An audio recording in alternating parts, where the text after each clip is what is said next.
Hi friends, welcome to GVK study circle. ఈ వీడియోలో మే 6, 2026కి సంబంధించి వార్తలు నిలిచిన జాతీయ, అంతర్జాతీయ, రాష్ట్రీయ అంశాల గురించి, వార్తలు నిలిచిన వ్యక్తులు, అవార్డులు, పుస్తకాలు, మరి క్రీడా సంబంధిత సమాచారం ఒక్కొక్క అంశాన్ని వివరంగా తెలుసుకుందాం. అంతకంటే ముందుగా నిన్నటి డైలీ కరెంట్ అఫైర్స్ వీడియోలో అడిగిన ప్రశ్నకి వివరణతో కూడిన సమాధానాన్ని చూద్దాము.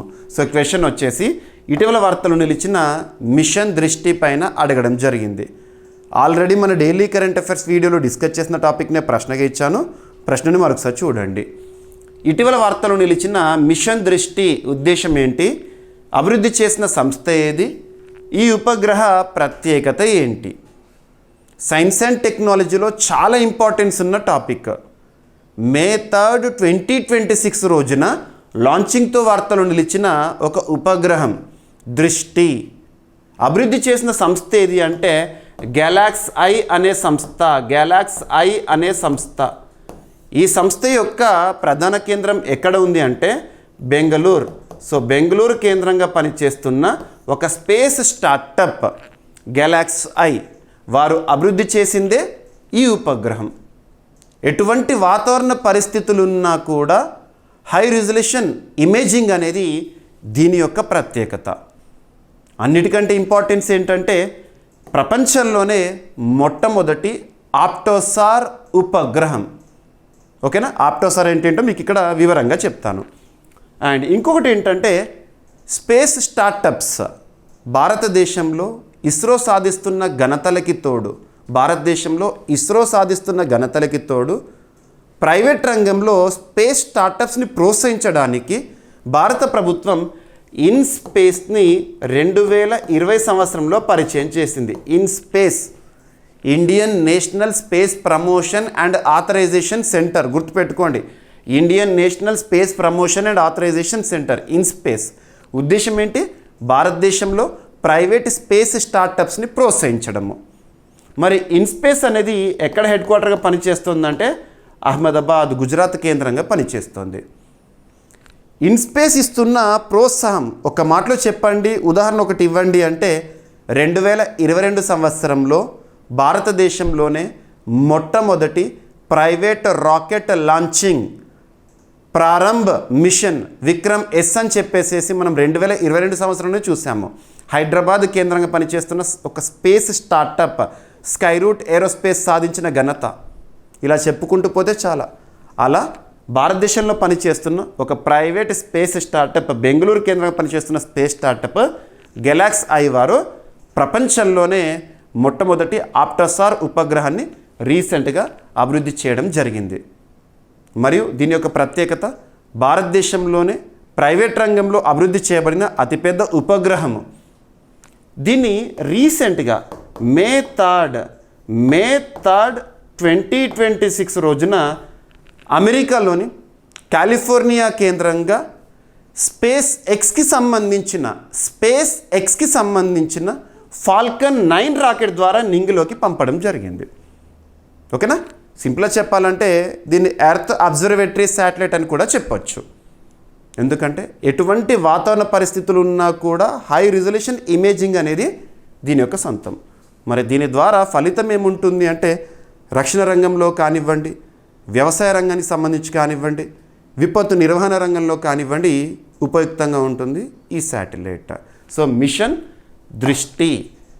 దృష్టి వరల్డ్స్ ఫస్ట్ ఆప్టోసార్ ఇమేజింగ్ శాటిలైట్. ఓకేనా?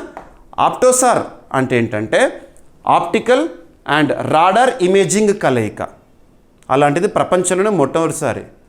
మనం కరెంట్ అఫైర్స్లో భాగంగా మొట్టమొదటి, తొలి, అతి పెద్ద, అతి చిన్న, అతి పొడవైన ఇలాంటి ప్రత్యేక పదాలతో కూడిన కరెంట్ అఫైర్స్ని సూపర్లేటివ్స్గా చూస్తున్నాం. ఇది సూపర్లేటివ్ కూడా. ఓకేనా? ఒకసారి స్క్రిప్ట్ చూడండి. భారతదేశపు అతిపెద్ద ప్రైవేట్ ఉపగ్రహం మిషన్ దృష్టిని అమెరికాలోని కాలిఫోర్నియా నుంచి స్పేస్ ఎక్స్కి సంబంధించిన ఫాల్కన్ 9 రాకెట్ ద్వారా విజయవంతంగా కక్షలో ప్రవేశపెట్టారు. ఏ రోజు? మే 3, 2026 రోజున. కొన్ని dates important science and technology భాగంగా, అందులోనూ ఇటువంటి స్పేస్ రిలేటెడ్ ప్రోగ్రామ్స్లో. ఇది ప్రపంచంలోనే మొట్టమొదటి ఆప్టోసార్ శాటిలైట్ ఉపగ్రహం. ఆప్టికల్ కెమెరా మరియు సింథటిక్ అపర్చర్ రాడార్ సాంకేతికతలను కలిపి రూపొందించారు.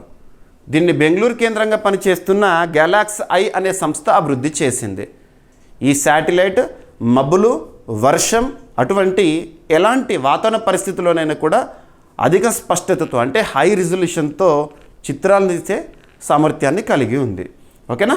ఇది భారత ప్రైవేట్ అంతరిక్ష రంగంలో ఒక ముఖ్యమైన మైలురాయిగా నిలిచింది. రక్షణ, విపత్తు నిర్వహణ, వ్యవసాయం, మౌలిక సదుపాయాల పర్యవేక్షణలో ఉపయోగపడుతుంది ఇది. ఓకేనా. రైట్. ఎర్త్ అబ్జర్వేషన్లో భారత సామర్థ్యాన్ని మరింత బలోపేతం చేస్తుంది ఈ దృష్టి. ఓకేనా. ఇక సింథటిక్ అపర్చర్ రాడార్ తరంగాలతో అధిక స్పష్టత చిత్రాలు అనేవి పాసిబుల్ అవుతుంది. ఓకేనా. ఎటువంటి వాతావరణ పరిస్థితుల్లోనైనా కూడా. ఇక స్పేస్ ఎక్స్ సంస్థ అమెరికాకి సంబంధించిన సంస్థ, ఒక space startup. Elon Musk space X అధిపతి. 2002 సంవత్సరంలో స్పేస్ ఎక్స్ని స్థాపించడం జరిగింది. ప్రధాన కార్యాలయం కాలిఫోర్నియా, అమెరికా. ఓకేనా. ఎనఫ్. ఈ విధంగా సైన్స్ అండ్ టెక్నాలజీలో ఇంపార్టెన్స్ ఉన్న ఒక టాపిక్ మిషన్ దృష్టి. రానున్న ఏ పోటీ పరీక్ష అయినా, ఏ స్థాయి పోటీ పరీక్ష అయినా ఈ టాపిక్ని మీరు క్వశ్చన్గా ఎక్స్పెక్ట్ చేసి తీరాల్సిందే. ఓకేనా. ఇక ఈరోజు మే 6, 2026 రోజున మీరు అన్ని వార్తాపత్రికల్లో కూడా చూసుంటారు. భారతదేశంలోనే అత్యున్నత న్యాయస్థానమైన సుప్రీంకోర్టులో న్యాయమూర్తుల సంఖ్య అనే టాపిక్ని మీరు చూసింది వార్త. ఇప్పుడు మనం కరెంట్ అఫైర్స్గా డిస్కస్ చేద్దాము. మీకు ప్రతిసారి చెప్తున్నాను, న్యూస్కి కరెంట్ అఫైర్స్కి తేడా ఏంటి అని చెప్పేసి. న్యూస్ అంటే కేవలం తెలుసుకునేది, కరెంట్ అఫైర్స్ అంటే ఆ న్యూస్ని కన్సర్న్ సబ్జెక్ట్తో లింక్ చేసుకొని కాన్సెప్ట్ని నేర్చుకునేది. మరి ఇక్కడ అబ్జర్వ్ చేస్తే కరెంట్ పాలిటీలో ఇంపార్టెన్స్ ఉన్న టాపిక్. ఫస్ట్ బేసిక్ థింగ్స్ చూద్దాము. దేశంలోనే అత్యున్నత చట్టం మన రాజ్యాంగం. దేశంలోనే అత్యున్నత చట్టం మన రాజ్యాంగం. రాజ్యాంగంలోని 5వ భాగం ప్రత్యేకత ఏంటి? The largest part in Indian constitution. Article 52 నుండి 151 వరకు మీరు నేర్చుకుంటారు యూనియన్ గవర్నమెంట్ని. ఇక అందులో ఆర్టికల్ 124 నుండి 147 వరకు సుప్రీం జ్యుడిషియరీ అంటే సుప్రీంకోర్టు అత్యున్నత న్యాయస్థానం గురించి, జ్యుడిషియరీ గురించి నేర్చుకుంటారు. అందులో ఆర్టికల్ 124 అనేది ఇంపార్టెంట్, సుప్రీంకోర్టుకి సంబంధించి బేసిక్ పాయింట్స్. ఆర్టికల్ 124 క్లాజ్ 1 ప్రకారము భారతదేశంలోనే అత్యున్నత న్యాయస్థానమైన సుప్రీంకోర్టులో ఒక ప్రధాన న్యాయమూర్తి మరియు ఇతర న్యాయమూర్తులు ఉంటారు. ఇది సెంటెన్స్. ఆర్టికల్ 124 క్లాజ్ 1లో చూస్తారు ఇదే. మరి ఇతర న్యాయమూర్తులు అంటున్నాను, ఒక ప్రధాన న్యాయమూర్తి ఖచ్చితము, ఇతర న్యాయమూర్తులు అంటున్నాను, ఆ ఇతర న్యాయమూర్తులు ఎంతమంది ఉండాలి అది ఇక్కడ ఆన్సర్గా మీకు చెప్తాను సింపుల్గా. ఆ సంఖ్యను నిర్ణయించే అధికారము దేశంలోనే అత్యున్నత చట్టసభ అయిన పార్లమెంటుకు ఉంది. పార్లమెంటు ఆ సంఖ్యను సవరిస్తూ ఉంటుంది. పార్లమెంట్ నిర్ణయించిన మేరకే ఆ సంఖ్య ఉంటుంది. ప్రస్తుతం అబ్జర్వ్ చేస్తే ఈరోజు మే 6, 2026 కదా, ఈరోజు సుప్రీంకోర్టులో న్యాయమూర్తుల సంఖ్య ఎంత అని పోటీ పరీక్షల ప్రశ్నని కనుక మీరు చూసారనుకోండి, 1+33, 34 అని గుర్తుంచుకుంటారు ఆస్పిరెంట్స్, కానీ ఎగ్జామినేషన్లో కన్ఫ్యూజ్ అవుతారు. కొన్ని పాయింట్స్ని ఖచ్చితంగా గుర్తుంచుకోవాలి. దానికోసం మనం గుర్తుంచుకునే పద్ధతి ఇంపార్టెంట్. ఉదాహరణకి కాన్స్టిట్యూయెంట్ అసెంబ్లీ, రాజ్యాంగ పరిషత్తులో రకరకాల కమిటీల గురించి మీరు నేర్చుకుంటారు. అందులో drafting committee very very important. ముసాయిదా కమిటీ అంటాం. డాక్టర్ బిఆర్ అంబేద్కర్ గారి అధ్యక్షతన డ్రాఫ్టింగ్ కమిటీ పనిచేసిందని. మరి డ్రాఫ్టింగ్ కమిటీలో సభ్యుల సంఖ్య ఎంత అంటే చాలామంది అభ్యర్థులు 7 అని గుర్తుంచుకుంటారు. కానీ నేను చెప్పేది ఏంటంటే 1+6గా గుర్తుంచుకోండి. ఎందుకు 1+6 అంటున్నానంటే 1 అంబేద్కర్ గారు, మిగతా 6 సభ్యులు. ఇలా గుర్తుంచుకుంటే ఏమవుతుందంటే ఎగ్జామినేషన్ హాల్లో కూర్చున్న తర్వాత నంబర్ పట్ల మీరు ఎటువంటి కన్ఫ్యూజన్కి లోనవ్వరు.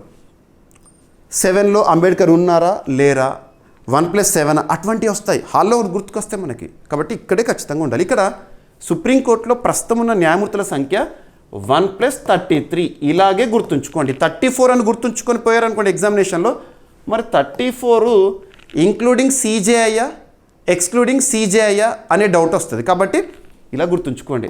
ప్రస్తుతం సుప్రీంకోర్టు ప్రధాన న్యాయమూర్తిగా, సుప్రీంకోర్టు చరిత్రలో 53వ ప్రధాన న్యాయమూర్తిగా హర్యానా రాష్ట్రానికి చెందిన జస్టిస్ సూర్యకాంత్ గారు విధులు నిర్వర్తిస్తున్నారు. నవంబర్ 2025 నుండి తన బాధ్యతల్లో ఉన్నారు. 2027 ఫిబ్రవరి వరకు ఉంటారు. క్లియర్. ఇక అతనితో పాటు 33 సభ్యులు ఉన్నారు. 33 మంది జడ్జీలు, సభ్యులు అంటున్నాను, జడ్జీలు. ఓకేనా? సో సుప్రీంకోర్టులో మొత్తం జడ్జీల సంఖ్య 34. మరి ఈ సంఖ్యను ఎవరు నిర్ణయిస్తారంటే పార్లమెంట్ ఆ సంఖ్యను సవరిస్తూ ఉంటుంది నిర్ణీత కాలానుగుణంగా. ఇది పక్కన పెట్టండి ఒక్క నిమిషము. మరి ఒక్కొక్క రాష్ట్రంలో ఒక్కొక్క అత్యున్నత న్యాయస్థానం ఉంది. హైకోర్టు అంటాము. ఒక్కొక్క రాష్ట్రానికి ఉండే అత్యున్నత న్యాయస్థానం హైకోర్టు. హైకోర్టులో ఉండే న్యాయమూర్తుల సంఖ్యను ఎవరు నిర్ణయిస్తారు అంటే పార్లమెంట్ మాత్రం కాదు, రాష్ట్రపతి. హైకోర్టులో ఉండే న్యాయమూర్తుల సంఖ్యను రాష్ట్రపతి నిర్ణయిస్తారు. నియమించేది కూడా రాష్ట్రపతి. కానీ సుప్రీంకోర్టులో న్యాయమూర్తుల సంఖ్యను నిర్ణయించే అధికారం పార్లమెంటుకు ఉంటుంది. గుర్తుంచుకోండి. ఓకేనా? అలా సుప్రీంకోర్టు ఏర్పాటైన సంవత్సరం 1950 కదా. మొదట్లో సుప్రీంకోర్టులో జడ్జీల సంఖ్య 1+7 అంటే ఒక ప్రధాన న్యాయమూర్తి, 7 ఇతర జడ్జీలు. 1956లో ఆ సంఖ్య 1+10 అయింది, సవరించారు. 1960లో ఆ సంఖ్య 1+13 అయింది. 1978లో ఆ సంఖ్య 1+17 అయింది. 1986లో ఆ సంఖ్య 1+25 అయింది. 2009లో ఆ సంఖ్య 1+30 అయింది. 2023లో ఆ సంఖ్య 1+33 అయింది. అంటే ప్రస్తుతం మనం చూస్తున్న 1+33 సంఖ్య ఎప్పటి అమల్లోకి వచ్చింది? 2023 నుండి. మరి ఈ సంఖ్యను పార్లమెంట్ ఎప్పుడు నిర్ణయించింది అంటే 2019లో సుప్రీంకోర్టు జడ్జీల సంఖ్య సవరణ చట్టం 2019 ఆధారంగా తీసుకున్న నిర్ణయం 2023 నుండి అమల్లోకి వచ్చింది. ఇప్పుడు ఈ సంఖ్యని సవరించడానికి 1+37గా చేయడానికి కేంద్ర క్యాబినెట్ ఆమోదం తెలిపింది. ఏ రోజు? మే 5, 2026 రోజున ప్రధానమంత్రి గారి అధ్యక్షతన జరిగిన క్యాబినెట్ మీటింగ్లో కేంద్ర మంత్రిమండలి తీర్మానము 1+37కి తీసుకురావాలని చెప్పేసేసి. మరి ఇమ్మీడియట్గా ఎఫెక్ట్ అవుతుందా అంటే కాదు. దీనికి సంబంధించిన బిల్ ఏదైతే ఉంటుందో పార్లమెంట్లో ప్రవేశపెట్టాలి. ఆ బిల్ ఏంటంటే supreme court number of judges amendment bill 2026. ఇక రానున్న సమావేశాల్లో ప్రవేశపెడతారు. గుర్తుంచుకోండి. The bill provides for increasing the number of judges of the supreme court by 37 from 33. ఇక్కడ నేను 37 అంటున్నాను, ఎక్స్క్లూడింగ్ సిజేఐ. ఒకవేళ 38 అన్నాను అనుకోండి, ఇంక్లూడింగ్ సిజేఐ. అందుకే మీకు ఏమని చెప్తున్నాను? 1+37 మొత్తం న్యాయమూర్తుల సంఖ్య 38కి తీసుకురావాలని. మొత్తం న్యాయమూర్తుల సంఖ్య 34 నుండి 38కి తీసుకురావాలని ఆ ప్రపోజల్ ఏదైతే ఉంటుందో దానికి కేంద్ర మంత్రిమండలి ఆమోదముద్ర వేసింది. ఇది కాన్సెప్ట్. ఈ విధంగా ప్రతి టాపిక్ని వివరంగా నేర్చుకోవాలి. సో మీకు ఫస్ట్ నుండి చెప్పాను న్యాయమూర్తుల సంఖ్యకు సంబంధించి, గుర్తుంచుకోండి. ఓకేనా? రానున్న పోటీ పరీక్షలో అడగవచ్చు. ఓకేనా?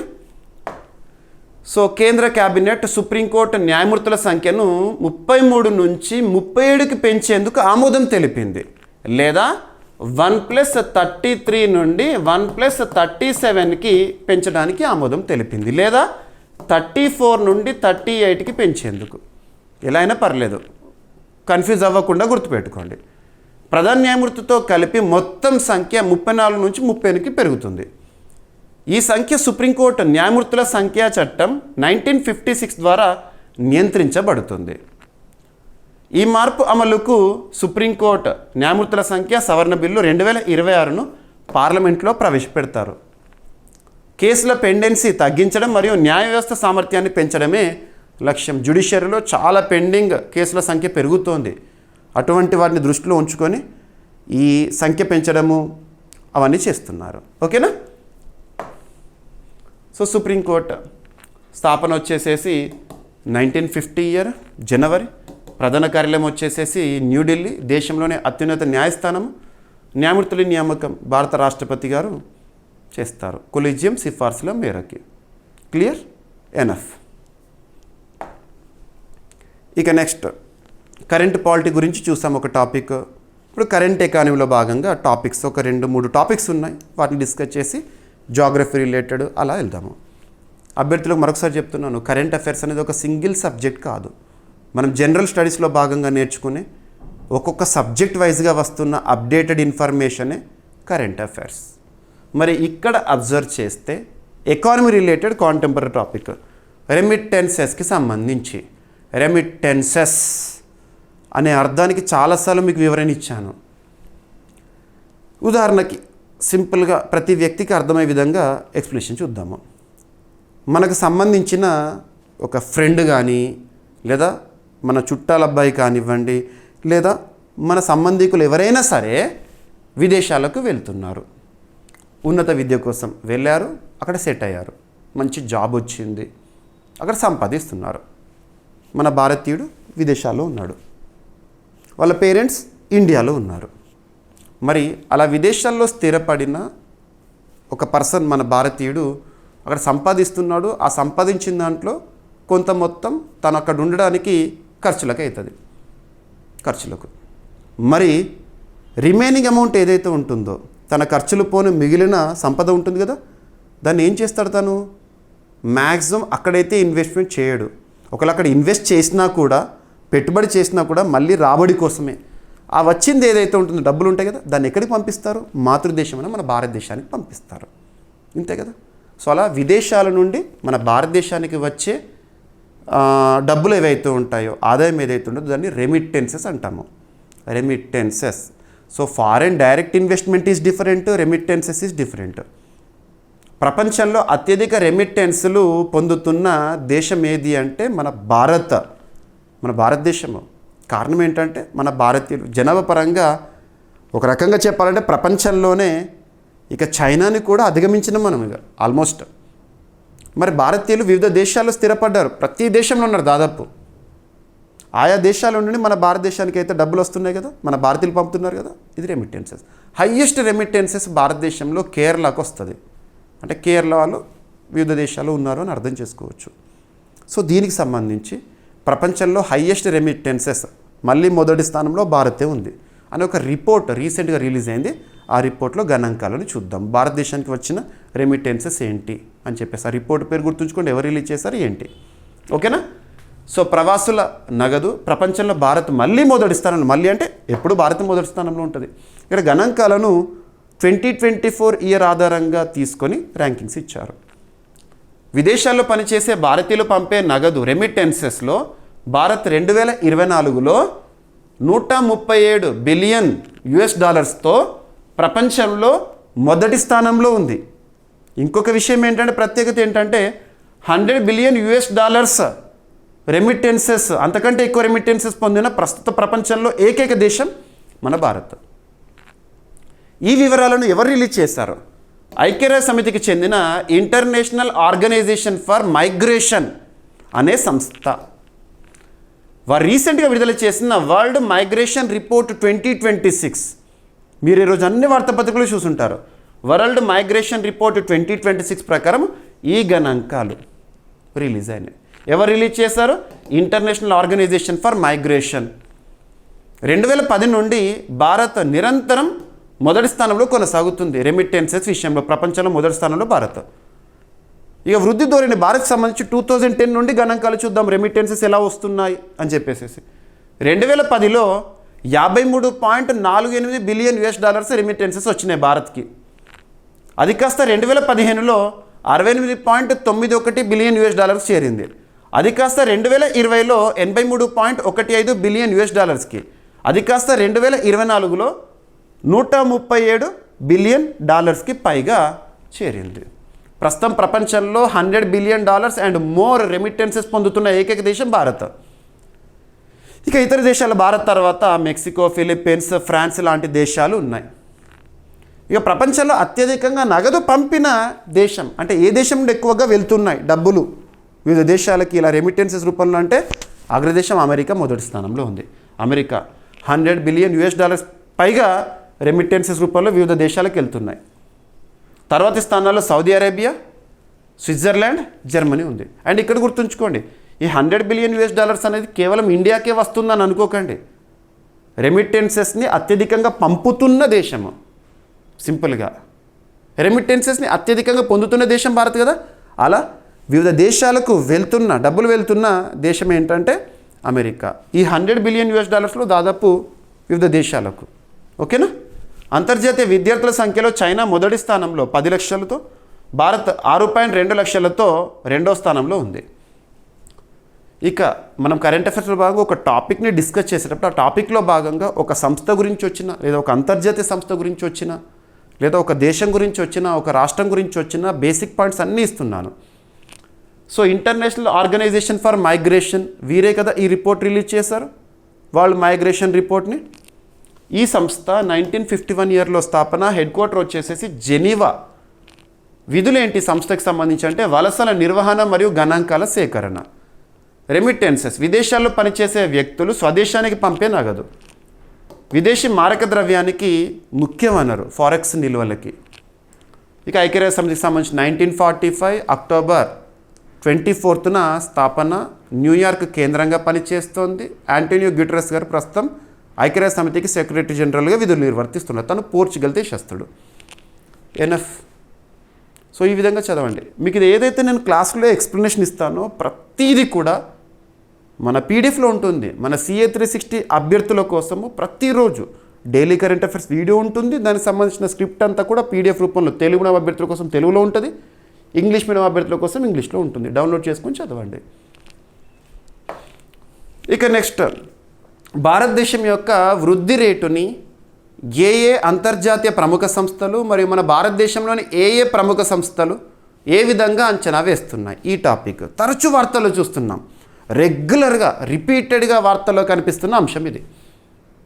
ఈరోజు ఏషియన్ డెవలప్మెంట్ బ్యాంక్ భారతదేశం యొక్క వృద్ధి అంచనాను రిలీజ్ చేసింది. మళ్ళీ లాస్ట్ టైం విదిన్ 1 మంత్లోనే 6.9% అని డిస్కస్ చేసాం. విదిన్ 1 మంత్లోనే డిస్కస్ చేసిన టాపిక్ మళ్ళీ ఇప్పుడు 6.8% అంటున్నారు. ఫస్ట్ కాన్సెప్ట్ చూద్దాం. Concept important. Through current affairs we are learning entire general studies. Current అఫైర్స్ని ఆధారంగా చేసుకొని మనం జనరల్ స్టడీస్ మొత్తాన్ని కూడా నేర్చుకుంటున్నాం. ఇక్కడ అబ్జర్వ్ చేస్తే ఫస్ట్ జీడిపి, ఒక దేశం యొక్క వృద్ధి రేటును ఎలా కొలుస్తామంటే జీడిపిలో చూస్తాం. గ్రాస్ డొమెస్టిక్ ప్రోడక్ట్ స్థూల దేశీయోత్పత్తి. It is the final value of all the goods and services that are produced within the boundaries of the particular country for the given financial year.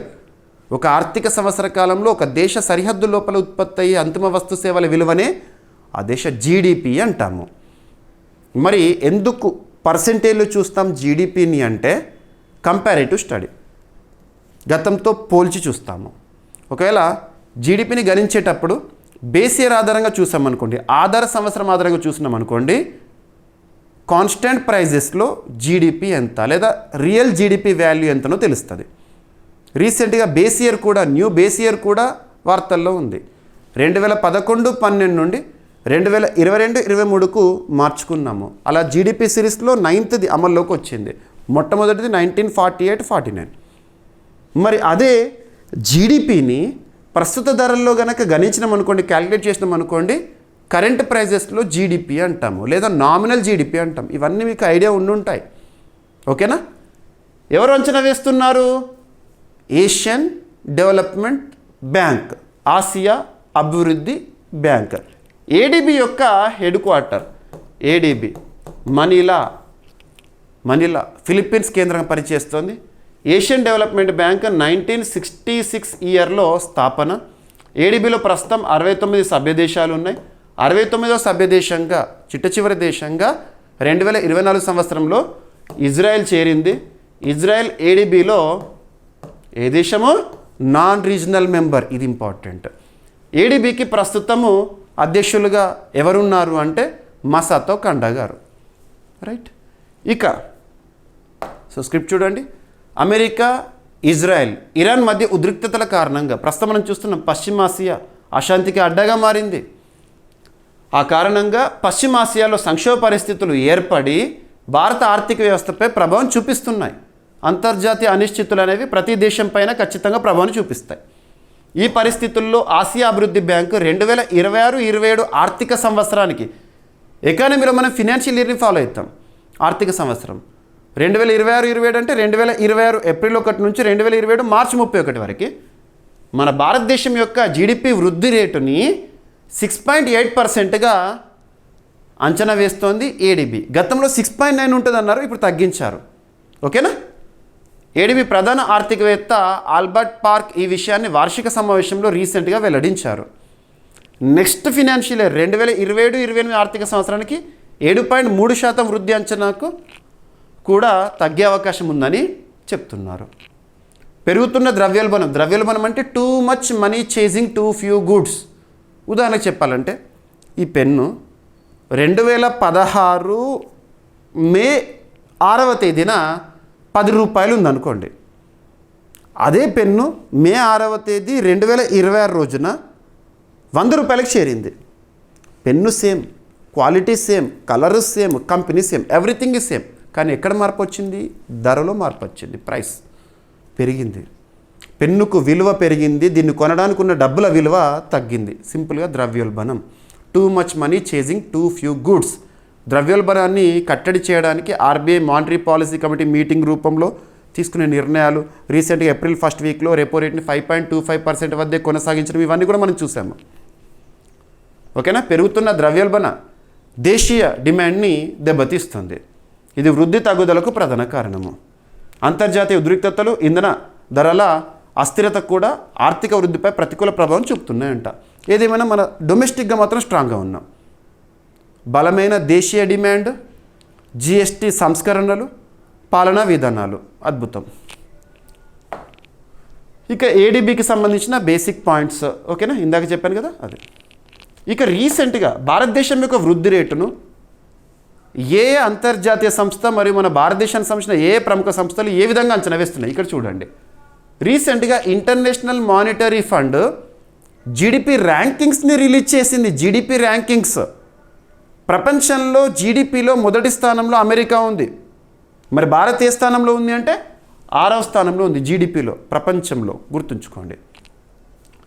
ఇక RBI April 2026 RBI monetary policy committee మీటింగ్లో తీసుకున్న నిర్ణయాల సమయంలో భారతదేశం యొక్క వృద్ధి రేటును ప్రస్తుత ఆర్థిక సంవత్సరం 2026-27 FY27లో 6.9% ఉంటుందని అంచనా వేసింది.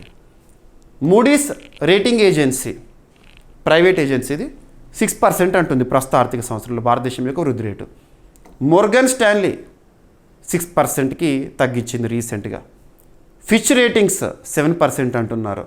వరల్డ్ బ్యాంక్ 6.6% అంటున్నారు ప్రస్తుత ఆర్థిక సంవత్సరంలో ప్రపంచ బ్యాంక్. ఎస్బీఐ రీసెర్చ్ రిపోర్ట్ 6.8% నుంచి 7.1% మధ్యలో ఉంటుంది అంటున్నారు. యునైటెడ్ నేషన్స్ 6.4% అంటున్నారు 2026లో. ఐఎంఎఫ్ 2026 6.5% అంటున్నారు. ప్రపంచం యొక్క వృద్ధి రేటు 3.1% అంటుంది ఐఎంఎఫ్. ఇక ఎకనామిక్ సర్వే, ఆర్థిక survey 2025-2026 released on January 29th, 2026. రీసెంట్గా రిలీజ్ అయింది జనవరి మంత్లో 29th రోజున. అది 2025-26 ఆర్థిక సంవత్సరంలో భారతదేశం యొక్క జీడిపి వృద్ధి రేటుని 7.4%గా అంచనా వేసింది FY26లో. మరి FY27 2026-2027లో భారతదేశ జీడిపి వృద్ధి రేటు 6.8 నుండి 7.2% ఉంటుందని అంచనా వేస్తుంది. ఇలా చూడాలి. ఒక టాపిక్ని చూసి అంతటితోనే క్లోజ్ చేసేస్తే ఏమి రాదు. టాపిక్ని టాపిక్తో లింక్ చేయాలి, కరెంట్ అఫైర్స్ని కరెంట్ అఫైర్స్తో లింక్ చేయాలి. ఓకేనా. ఇటీవల చూడండి, ఒక్కొక్క రోజు డిస్కస్ చేసిన ఇన్ని టాపిక్స్ని ఒకటిసారి చెప్పేశాను సింపుల్గా. ఓకేనా, రైట్. సో స్థూల దేశీయోత్పత్తి అంటే ఏంటి, ఇందాక మీకు ఓవరాల్గా ఏదైతే ఎక్స్ప్లెనేషన్ ఇచ్చానో అదంతా కూడా స్క్రిప్ట్. ద్రవ్యోల్బణము. ఇక నెక్స్ట్ ఉక్కు రంగం, స్టీల్ సెక్టార్ వృద్ధి స్వావలంబన గురించి. India world's second largest crude steel producer since 2018. ప్రపంచంలో 2వ స్థానం అట భారత్. మరి మొదటి స్థానంలో ఎవరు? అది రావాలి కదా, చైనా. చైనా తర్వాత భారత్. మినిస్ట్రీ ఆఫ్ స్టీల్ ప్రస్తుతం కన్సర్న్ మినిస్టర్గా ఎవరున్నారు? కుమారస్వామి గారు, కర్ణాటక రాష్ట్రం చెందిన వ్యక్తి. ఉక్కు శాఖ మంత్రి అంటాము. ఓకేనా. So share in global crude steel production, భారతదేశము ఉక్కు ఉత్పత్తి కనుక అబ్జర్వ్ చేస్తే ప్రపంచ ఉక్కు ఉత్పత్తి 100 అనుకుంటే భారత్ ఉక్కు ఉత్పత్తి 7.9% అంట. ఉదాహరణకు 100 కిలోల ఉక్కు ఉత్పత్తి అవుతుంది అనుకోండి, ఆ 100 కిలోల్లో ప్రపంచంలో 100 కిలోల్లో భారత్ 7.9 కిలోలు వాటా అన్నట్టు సింపుల్గా. ఇది 2014 సంవత్సరంలో 5.2% ఉండే ఇప్పుడు 7.9%కి పెరిగింది. Press information bureau official start చూడండి. నేను మీకు చెప్పే ప్రతి టాపిక్ కూడా సోర్స్ అఫీషియల్ డాక్యుమెంట్స్ నుండి తీసుకుంటాను, అఫీషియల్ వెబ్సైట్స్ నుండి తీసుకుంటాను. ప్రతిరోజు మీకు ఇన్ని టాపిక్ చెప్తున్నాను. సోర్స్ ఏంటి? Press information bureau, news on air, జాతీయ స్థాయిలో ప్రముఖ వార్తాపత్రికలు, జాతీయ స్థాయిలో చూస్తున్న కొన్ని రీజనల్ పేపర్స్ కానివ్వండి, మరియు అంతర్జాతీయ స్థాయిలో ఇన్ఫర్మేషన్ ఏదైతే ఉంటుందో అథెంటిక్ సోర్సెస్ నుండి సేకరించి ఆ సమాచారాన్ని నిర్ధారణ చేసి ఇలా ప్రతిరోజు పీపీటీ చేసి మీకు నేను ఓవరాల్గా ఎక్స్ప్లెనేషన్ ఇచ్చేసి అదంతా మళ్ళీ పీడిఎఫ్గా ప్రొవైడ్ చేస్తున్నాను. ఓకేనా. సో ఇది ఇక్కడ అబ్జర్వ్ చేస్తే భారతదేశ ఉక్కు రంగం స్టీల్ సెక్టర్ సన్రైజ్ సెక్టార్గా ఎదిగి 2018 నుంచి ప్రపంచంలో 2వ అతిపెద్ద ఉక్కు ఉత్పత్తిదారుగా కొనసాగుతోంది. ప్రపంచ ఉక్కు ఉత్పత్తిలో వాటా 2014లో 5.2% నుండి 2024లో 7.9%కి పెరిగింది.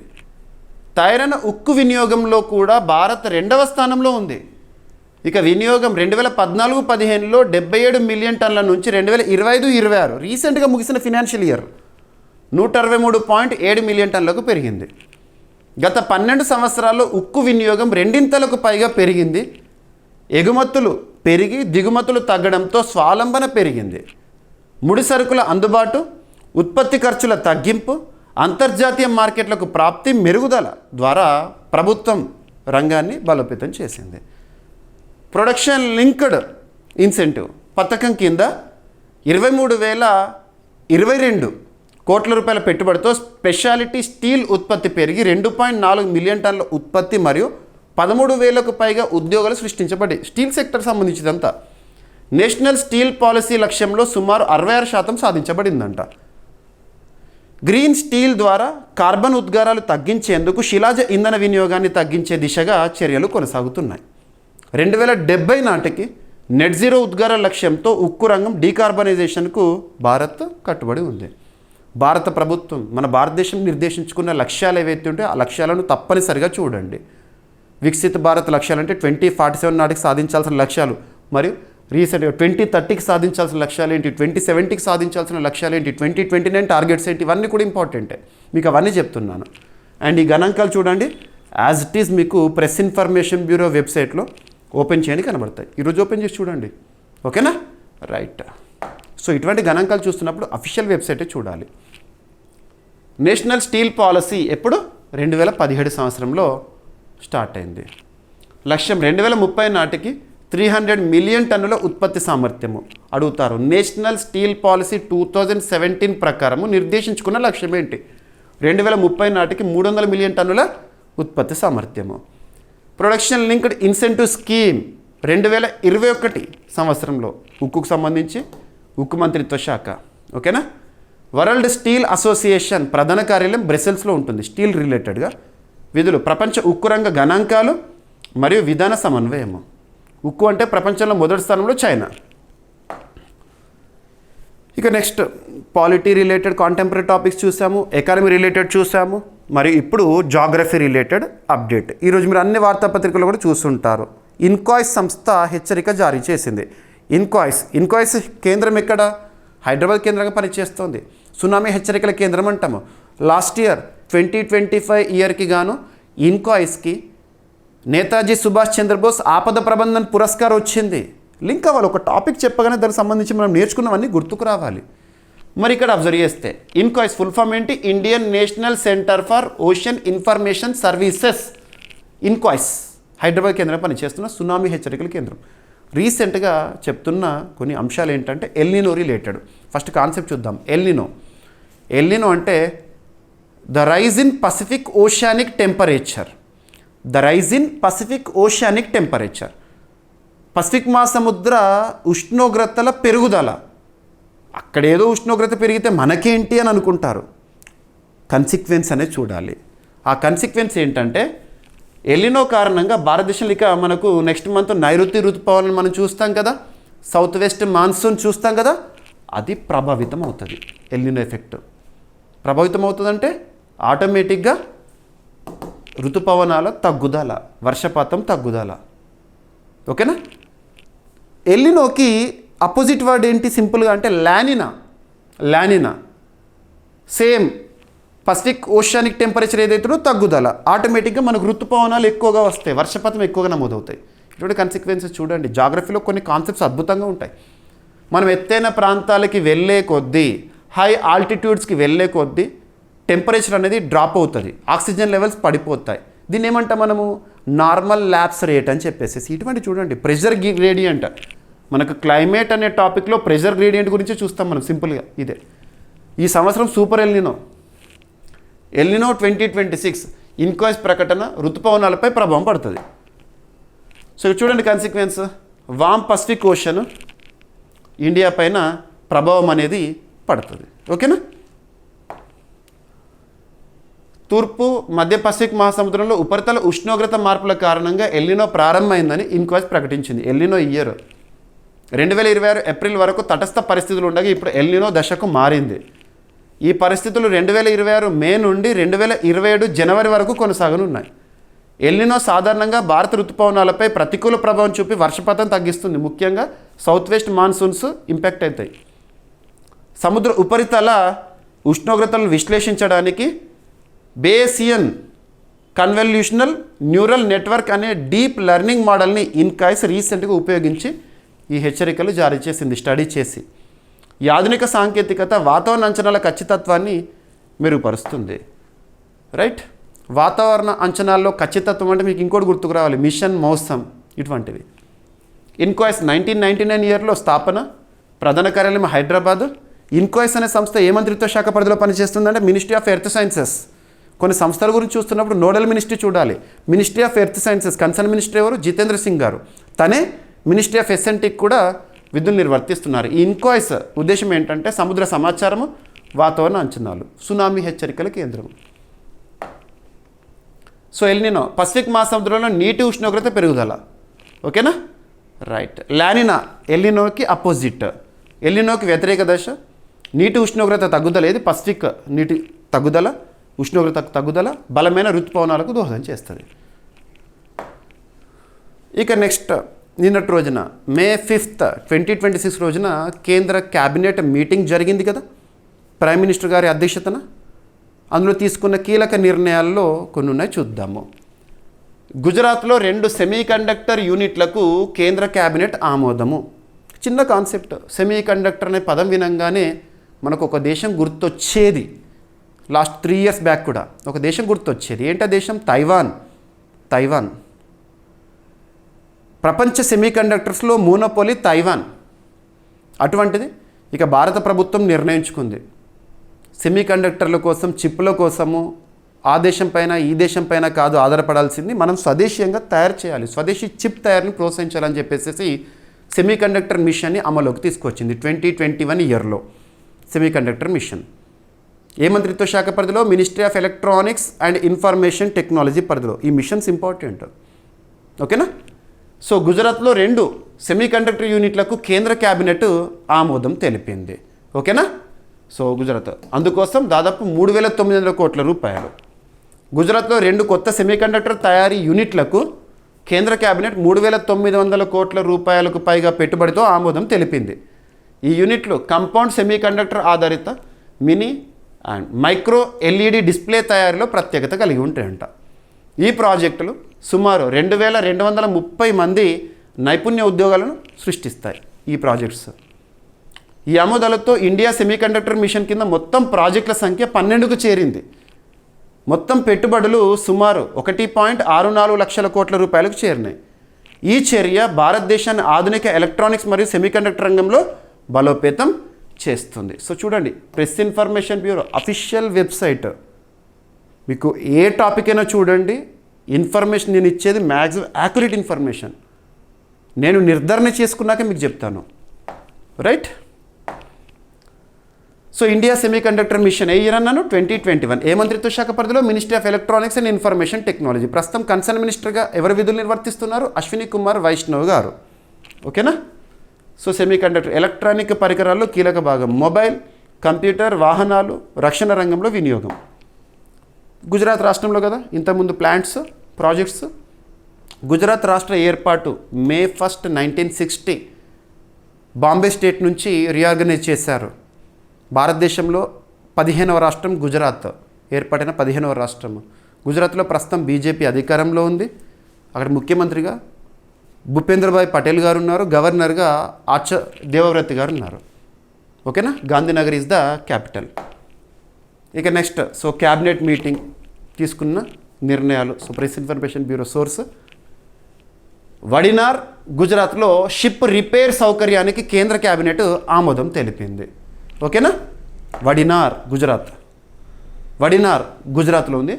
అక్కడ షిప్ రిపేర్ సౌకర్యం ఏర్పాటు చేయడానికి, షిప్స్ ఉంటాయి కదా నౌకలు, పెద్ద పెద్ద నౌకలను రిపేర్ చేయడానికి. అంతకుముందు ఏంటంటే వివిధ దేశాలపైన కూడా ఆధారపడే వాళ్ళం మనం కొన్ని విషయాలకు. ఇప్పుడు అన్నీ కూడా స్వదేశీయంగా చేసుకుంటున్నాం. వడినార్ గుజరాత్లో షిప్ రిపేర్ సౌకర్యం ఏర్పాటు చేయడానికి కేంద్ర క్యాబినెట్ ఆమోదం తెలిపింది.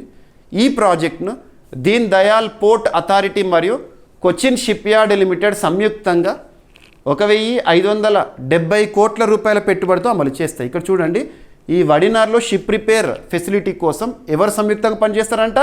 దీన్ దయాల్ పోర్ట్ అథారిటీ మరియు కొచ్చిన్ షిప్ యార్డ్ లిమిటెడ్. ఇది కేరళ, ఇది గుజరాత్ సంబంధించిన సంస్థలు సంయుక్తంగా.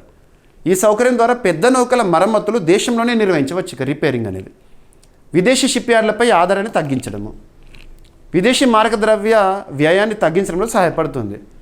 మనం వివిధ దేశాలపైన ఆధారపడుతున్నామంటే ఆటోమేటిక్గా మన ఫారెక్స్ అనేది కరిగిపోతూ ఉంటుంది. ఓకేనా? విదేశీ మారక నిల్వలు ఎంత ఎక్కువగా ఉంటే అంత పాజిటివ్ ఎకనామిక్ గ్రోత్ రేట్ని మనం చూస్తాం కూడా. ఈ ప్రాజెక్ట్ భారత సముద్ర మౌలిక వసతులను బలోపేతం చేస్తుంది. సో మనం టాపిక్లో బాగా డిస్కస్ చేసిన కొన్ని ఉన్నాయి కదా కేంద్రాలు. దీన్ దయాల్ పోర్ట్ అథారిటీ ఇక్కడ గుజరాత్, భారతదేశ ప్రధాన పోర్టుల్లో ఒకటి. ఏ మంత్రిత్వ శాఖ పరిధిలో? Ministry of ports, shipping, waterways పరిధిలో పనిచేస్తుంది ఈ పోర్ట్ అథారిటీ. ప్రస్తుతం కన్సర్న్ మినిస్టర్గా సర్బానంద సోనోవాల్ గారు ఉన్నారు, కేంద్ర మంత్రిగా. కొచ్చిన్ షిప్ యార్డ్ లిమిటెడ్ స్థాపన 1972, కొచ్చి కేంద్రంగా పనిచేస్తుంది. నౌకా నిర్మాణం మరియు మరమ్మత్తు. కొచ్చిన్ షిప్ యార్డ్ లిమిటెడ్ అంటే మనం గుర్తుపెట్టుకోవాల్సిన ఒక అన్నిటికంటే మెయిన్ ఇంపార్టెంట్ INS విక్రాంత. గుర్తుపెట్టుకోండి ఆ గొప్పతనం. ఇక సాగర్మాల ప్రోగ్రాం 2015 సంవత్సరంలో ప్రారంభం, పోర్ట్ ఆధారిత అభివృద్ధి కోసము. ఇక నెక్స్ట్, కొత్త రైల్వే జోన్ June 1 నుండి అమల్లోకి వస్తుంది. May 5, 2026 రోజున కేంద్ర క్యాబినెట్ తీసుకున్న నిర్ణయాల్లో ఇదొకటి కూడా important. South Coast railway zone Visakhapatnam ప్రధాన కేంద్రంగా కొత్త రైల్వే జోను ఏర్పాటు. ఓకేనా? రైల్వేస్ అనే టాపిక్, రైల్వేస్ అనే ఐటెము ఏ జాబితాలోకి వస్తుందంటే యూనియన్ లిస్ట్లోకి వస్తుంది. మనం article 246 of Indian constitution, union list, states list, concurrent list అని చూస్తాం కదా. అందులో యూనియన్ లిస్ట్ రైల్వే శాఖ మంత్రి అని మనం చూస్తాం, అశ్విని కుమార్ వైష్ణవ్ గారు. ఓకేనా? So south Coast railway zone Visakhapatnam కేంద్రంగా కొత్త రైల్వే జోన్ June 1 నుంచి అమల్లోకి వస్తుందని కేంద్ర క్యాబినెట్ ఆమోదం తెలిపింది. భారత ప్రభుత్వం సౌత్ కోస్ట్ రైల్వే జోన్ ఏర్పాటు కోసం గెజిట్ నోటిఫికేషన్ జారీ చేసింది. ప్రధాన కార్యాలయం విశాఖపట్నంలో ఉంటుంది. ఈ జోన్ కార్యకలాపాలు 2026 June 1 నుంచి ప్రారంభమవుతాయంట. గుంతకల్, గుంటూరు, విజయవాడ విభాగాలు ఈ జోన్లో చేరుతాయి. రాయగడ విభాగంలోని కొన్ని మార్గాలను విశాఖపట్నం విభాగంలో విలీనం చేస్తారు. ఇందులో పలాస, ఇచ్చాపురం, దువ్వాడ, విజయనగరం, నౌపాడ, పర్లాకెముండి, బొబ్బిలి, సాలూరు, సింహాచలం, వడ్లపూడి, విశాఖ, జగ్గయ్యపాలెం మార్గాలు ఉన్నాయంట. ఈ జోన్ ఏర్పాటు ద్వారా పరిపాలన, సేవలు మరియు ప్రాంతీయ రవాణా సామర్థ్యము మెరుగుపడుతుంది. South Coast railway zone Visakhapatnam కేంద్రంగా రైల్వే పరిపాలన వికేంద్రీకరణ మరియు సేవల మెరుగుదలకు వస్తాము. ఓకేనా? భారత రైల్వే 1853 ఇయర్, ప్రధాన కార్యాలయం న్యూఢిల్లీ, మంత్రిత్వ శాఖ రైల్వే మంత్రిత్వ శాఖ. ఓకేనా? ఇక నెక్స్ట్, యూనివర్సిటీలకు సంబంధించి, విద్యా సంస్థలకు సంబంధించిన లేదా ఒప్పందాల గురించి మనం చూస్తున్నాం. అందులో కేప్ బ్రిటన్ యూనివర్సిటీ భారతీయ సంస్థలతో ఒప్పందాలు రీసెంట్గా. సో ఏదైనా ఒప్పందం గురించి చూస్తున్నప్పుడు ఆ ఒప్పందంలో ఎవరెవరు భాగస్వాములు, ఒప్పందం యొక్క ఉద్దేశం ఏంటి, ఎన్ఎఫ్ కెనడాలోని నోవా స్కోషియా రాష్ట్రంలో ఉన్న కేప్ బ్రిటన్ యూనివర్సిటీ, ఇక్కడ ఏం లేదు, కేప్ బ్రిటన్ యూనివర్సిటీ కదా ఒప్పందంలో ఉంది, అది ఎక్కడికి సంబంధించింది? కెనడాకి సంబంధించింది. భారతీయ సంస్థలతో అవగాహన ఒప్పందాలు కుదుర్చుకుందంట ఈ యూనివర్సిటీ. ఈ ఒప్పందాలు విద్యార్థి మార్పిడి, సంయుక్త పరిశోధన మరియు అకాడమిక్ కార్యకలాపాల కోసం ఉద్దేశించబడ్డాయి. ఎంఓయు అనేది సంస్థల మధ్య సహకారం కోసం కుదుర్చుకునే అధికారిక ఒప్పందము. ఇవి అంతర్జాతీయ విద్యా భాగస్వామ్యం మరియు జ్ఞాన మార్పిడిని, నాలెడ్జ్ షేరింగ్ని బలోపేతం చేస్తాయి. కేప్ బ్రిటన్ యూనివర్సిటీ కెనడాలోని సిడ్నీ నోవా క్షియాలో ఉంది. ఇది బిజినెస్, ఇంజనీరింగ్, ఆరోగ్య శాస్త్రాలు మరియు కళల కోర్సు, ఆర్ట్స్ రిలేటెడ్ కోర్సెస్లో ప్రసిద్ధి అంట. ఓకేనా? రైట్. కెనడా రాజధాని వచ్చేసేసి ఒటావా, కరెన్సీ కెనడియన్ డాలర్. అక్కడ ప్రధానమంత్రిగా జస్టిన్ ట్రూడో గారు ఉండే లాస్ట్ ఇయర్. ఆ తర్వాత మార్క్ కార్నీ గారు విధుల్లోకి వచ్చారు. మార్క్ కార్నీ గుర్తుంచుకోండి, Mark Carney very very important. Last year G7కి అధ్యక్ష బాధ్యతలు కెనడా. అప్పుడు మార్క్ కార్నీ గారు భారత ప్రధాని గారిని ఇన్వైట్ చేశారు. లాస్ట్ ఇయర్ 2025లో భారత ప్రధాని గారు కెనడాకి వెళ్ళారు. జస్టిన్ ట్రూడో గారు వెళ్ళిపోయిన తర్వాత మార్క్ కార్నీ గారు వచ్చిన తర్వాత భారత్ కెనడా సంబంధాలు మరింత బలోపేతమైనాయి. ఓకేనా? ఇక నెక్స్ట్ పురస్కారము, ఒక అంతర్జాతీయ పురస్కారము ప్రముఖ జర్నలిస్టులకు దక్కింది. పేర్లేంటి, పురస్కారం ప్రత్యేకత. ఏదైనా ఒక పురస్కారం గురించి చూస్తున్నప్పుడు ఇయర్ ఆఫ్ ఇన్స్టిట్యూషన్, ఎప్పుడు ఆ పురస్కారం ప్రారంభమైంది, ఎవరు ప్రకటిస్తారు, మరియు ఏ రంగంలో, పురస్కార గ్రహీతలు ఎవరు.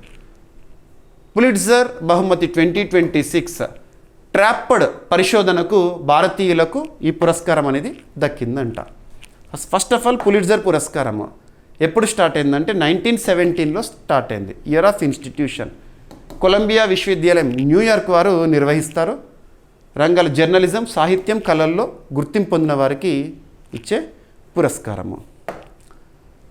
ఆనంద్ ఆర్కే, సువర్ణ శర్మ మరియు నటలి ఒబికో 2026 పులిట్జర్ బహుమతిని ఇలిస్ట్రేటెడ్ రిపోర్టింగ్ అండ్ కామెంటరీ విభాగంలో జర్నలిజంలో గెలుపొందారు. ఇది విభాగం జర్నలిజంలో. ట్రాప్డ్ అనే విజువల్ పరిశోధనలో భారతదేశంలో జరుగుతున్న డిజిటల్ అరెస్ట్ మోసాలను వెలికి తీస్తారు. డిజిటల్ అరెస్ట్ అంటే ఏంటి, మీకు చాలాసార్లు ఎక్స్ప్లెనేషన్ ఇచ్చాను. పలానా పోలీస్ అధికారి అని లేదా సిబిఐ అధికారి అని కాల్ చేస్తారు అనమ్మక వ్యక్తులు, ఫోన్ చేసి సో మనల్ని భయపెట్టిస్తారు. పోలీస్ అధికారిని మాట్లాడుతున్నావు, నువ్వు ఇది చేసావు, అది చేసావు, భయపెట్టించి డబ్బులు కాజేయడము, ఇటువంటివి.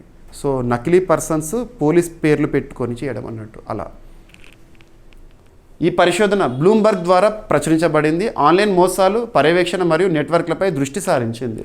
ఈ విభాగం విజువల్ కథనం మరియు జర్నలిజాన్ని కలిపిన పనిని గుర్తిస్తుంది. ఈ అవార్డు భారతీయ మరియు అంతర్జాతీయ జర్నలిస్ట్ సహకారాన్ని ప్రతిబింబిస్తుంది. ఇక్కడ చూడండి, భారతీయ జర్నలిస్టులు ఉన్నారు అండ్ విదేశీ journalist. Right. Illustrated reporting and commentary అంటే ఏంటంటే జర్నలిజం విభాగంలో ఒక కేటగిరీ. విజువల్ కథనం మరియు పరిశోధన కలయికకు అవార్డు అనేది రావడం జరిగింది. డిజిటల్ అరెస్ట్ అంటే ఏంటంటే నకిలీ అధికారుల పేరుతో బెదిరింపులు చేసి డబ్బు దోచుకునే సైబర్ మోసం. The dependency on online services is increasing nowadays. మానవుడు ఆన్లైన్ సేవలపైన ఎక్కువగా ఆధారపడుతున్నాడు. ఆటోమేటిక్గా సైబర్ నేరాలు పెరుగుతున్నాయి. సైబర్ భద్రత పట్ల మనకు అవగాహన కలగాలి. ఓకేనా? ఇక నెక్స్ట్ క్రీడలకు సంబంధించి స్పోర్ట్స్ రిలేటెడ్. నిన్నటి క్లాస్లో మనము థామస్ కప్ గురించి డిస్కస్ చేశాము.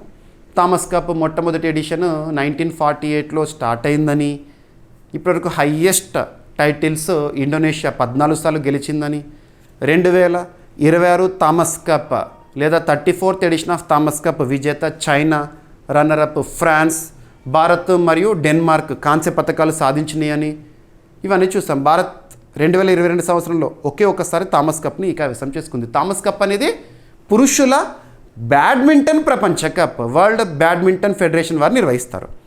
మరి పురుషుల బ్యాడ్మింటన్ ప్రపంచ కప్ థామస్ కప్ కదా, మహిళల బ్యాడ్మింటన్ ప్రపంచ కప్ ఉబర్ కప్. ఉబర్, ఓకేనా? సో ఉబర్ కప్ విజేతగా ఈసారి సౌత్ కొరియా నిలిచింది, గోల్డ్ మెడల్ సాధించింది. ఓకేనా?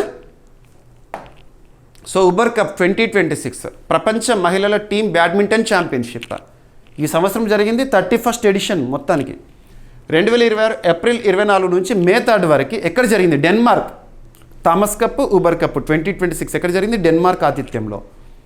ఇది బ్యాడ్మింటన్ వరల్డ్ ఫెడరేషన్, ఎక్కడ? బ్యాడ్మింటన్ వరల్డ్ ఫెడరేషన్ కౌలాలంపూర్ కేంద్రంగా పనిచేస్తే మలేషియా. ఏదైనా ఒక క్రీడ గురించి అంతర్జాతీయ స్థాయిలో ప్రాముఖ్యత ఉన్న క్రీడ గురించి చూస్తున్నప్పుడు ఆ క్రీడను అంతర్జాతీయ స్థాయిలో నిర్వహించేది, నియంత్రించేది ఏ సంస్థనో గుర్తుంచుకోవాలి. హెడ్ క్వార్టర్ ఇక్కడ అటువంటివి. సౌత్ కొరియా ఫైనల్లో చైనాని ఓడించింది. అంటే South Korea gold medal, China silver medal సాధించింది. జపాన్ ఇండోనేషియాకి బ్రాంజ్ మెడల్స్ రావడం జరిగింది. అంటే సెమీఫైనల్లో ఓడిపోయిన జట్లకు బ్రాంజ్ ఇస్తారు. సో ఉబర్ కప్ మొదటి ఎడిషన్ 1956-57. అదే థామస్ కప్ అయితేనేమో 1948-49. నిర్వహణ badminton world federation Kuala Lumpur Malaysia. ప్రతి 2 ఏళ్ళకి ఒకసారి జరుగుతుంది. బైఎన్నియల్ అంటే that occurs once in 2 years. Biennial. Biannual అంటే that occurs twice in a single year. ఇక డెన్మార్క్ రాజధాని వచ్చేసేసి కోపెన్హాగన్, కరెన్సీ డానిష్ క్రోన్. అక్కడ ప్రధానమంత్రిగా మెట్టే ఫ్రెడ్రిక్సన్ గారు ఉన్నారు. ఎందుకు డెన్మార్క్ గురించి చెప్పానంటే ఈ సంవత్సరం ఉబర్ కప్ థామస్ కప్ రెండింటి కూడా ఆతిథ్యము డెన్మార్క్ కాబట్టి. ఇక ఈరోజు ప్రశ్న, భారతదేశంలోనే మొట్టమొదటి పూర్తిగా పేపర్లెస్ న్యాయ వ్యవస్థ కలిగిన తొలి రాష్ట్రం ఏది? ఆ రాష్ట్ర రాజధాని, అసెంబ్లీ స్థానాలు, మరి అక్కడ గవర్నర్ ఎవరున్నారు, ముఖ్యమంత్రి ఎవరున్నారు తెలపండి. ఇక ఈరోజు టాపిక్స్ని క్విక్ రివిజన్ చేస్తే, నిన్నటి డైలీ కరెంట్ అఫైర్స్ వీడియోలో అడిగిన ప్రశ్నకి కంప్లీట్ ఎక్స్ప్లెనేషన్ ఇచ్చాను. సుప్రీంకోర్టు న్యాయమూర్తుల సంఖ్య పెంపుకు సంబంధించి కేంద్ర కేబినెట్ తీసుకున్న నిర్ణయం. ప్రవాసుల నగదు రెమిటెన్సెస్ విషయంలో ప్రపంచంలో మొదటి స్థానంలో భారత్ ఉంది. పశ్చిమాసియా ఉద్రిక్తతల ప్రభావం, భారత జీడిపి వృద్ధి అంచనాల్లో కోత. భారత ఉక్కు రంగం వృద్ధి స్వావలంబనకి సంబంధించి. ఎల్నినో 2026 ఇన్కాయిస్ ప్రకటన ఋతుపవనాలపై ప్రభావము. గుజరాత్లో 2 సెమీకండక్టర్ యూనిట్లకు కేంద్ర కేబినెట్ ఆమోదము. సో వడినార్ గుజరాత్లో షిప్ రిపేర్ సౌకర్యానికి కేంద్ర కేబినెట్ ఆమోదము. సౌత్ కోస్ట్ రైల్వే జోన్ ఏర్పాటు జూన్ 1, 2020 నుండి అమల్లోకి వస్తుంది. విశాఖపట్నం ప్రధాన కేంద్రంగా కొత్త railway zone. Cape Breton university మరియు భారతీయ సంస్థలతో ఒప్పందాలు. పులిట్జర్ బహుమతి 2026 ట్రాప్డ్ పరిశోధనకు భారతీయులకు దక్కిన గుర్తింపు.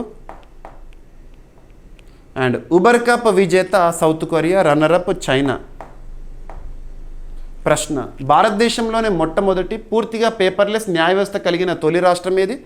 ఆ రాష్ట్ర రాజధాని, అసెంబ్లీ స్థానాలు, గవర్నర్, ముఖ్యమంత్రి వివరాలను తెలపండి. సో ఇవి ఫ్రెండ్స్ ఈరోజు వార్తలో నిలిచిన అంశాలు. ఏమైనా మిస్లేనియస్ టాపిక్స్ ఉన్నాయి అనుకోండి, నో నీడ్ టు వర్రీ. రేపటి క్లాస్లో జోడించి డిస్కస్ చేస్తాను. అండ్ క్లాస్లో ఇస్తున్న ఎక్స్ప్లెనేషన్ అంతా కూడా మీకు మన CA 360 కోర్సులో PDF రూపంలో అందుబాటులో ఉంటుంది. ఓకేనా? PDF డౌన్లోడ్ చేసుకొని చదవండి. తెలుగు మీడియం అభ్యర్థుల కోసం తెలుగులో ఉంటుంది, ఇంగ్లీష్ మీడియం అభ్యర్థుల కోసం ఇంగ్లీష్లో ఉంటుంది. ఓకేనా? ప్రతిరోజు క్లాస్ అయితే చూడండి, మీకు ప్రతిరోజు అందిస్తున్నాను. ఓకేనా? మళ్ళీ రేపు కలుద్దాం. Thank you.